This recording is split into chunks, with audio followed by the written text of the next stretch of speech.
Assalamualaikum, saya Ruli dari grup 7 Cornflower akan menyampaikan tips belajar membaca untuk anak usia dini.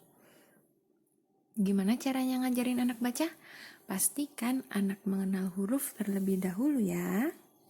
Lalu gimana biar anak kenal huruf? Bisa dengan bacakan anak buku cerita. Di buku pasti ada huruf.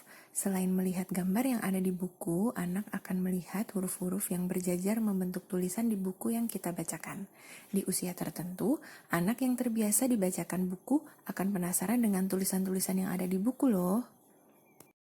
Yang kedua, bisa dengan fun play permainan seru mengenal huruf.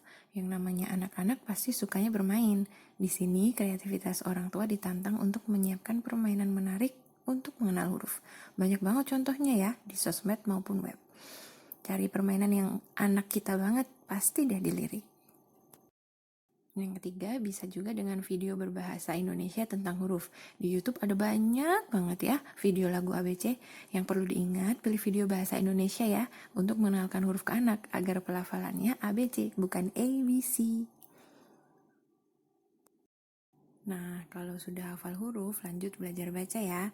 Caranya, 1. Dengan buku belajar membaca.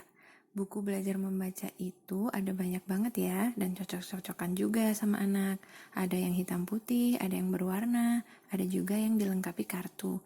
Ini beberapa contoh buku belajar baca yang saya punya, yang digunakan sama anak saya. Yang kedua, bisa juga dengan flashcard. Ada anak-anak yang lebih suka belajar dengan menggunakan flashcard loh daripada buku, seperti anak saya. Nah, ini adalah flashcard belajar membaca recommended menurut saya. Anak saya lebih suka belajar membaca pakai flashcard ini daripada pakai buku. Nah, ketika anak sudah mulai lancar tuh membaca 1-2 suku kata, selanjutnya adalah melancarkan kemampuan baca mereka. Buku seri Gava Baca ini menurut saya sangat recommended untuk anak yang sedang belajar baca atau baru bisa membaca.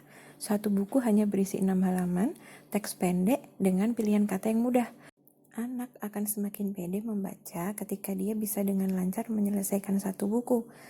Untuk anak saya, buku seri Gava Baca ini adalah buku-buku pertama yang bisa dia selesaikan dibaca dari awal sampai akhir. Tips dari saya, berkegiatanlah dengan bahagia. Kalau bosan atau sedang tidak mood, jangan dipaksa. No target, just let it flow. Anak kita bukan sedang berlomba dengan anak lainnya. Jangan lupa beri apresiasi setiap peningkatan. Kalau saya sih cukup dengan pujian atau pelukan. Anak sudah senang. Selamat membersamai anak belajar membaca.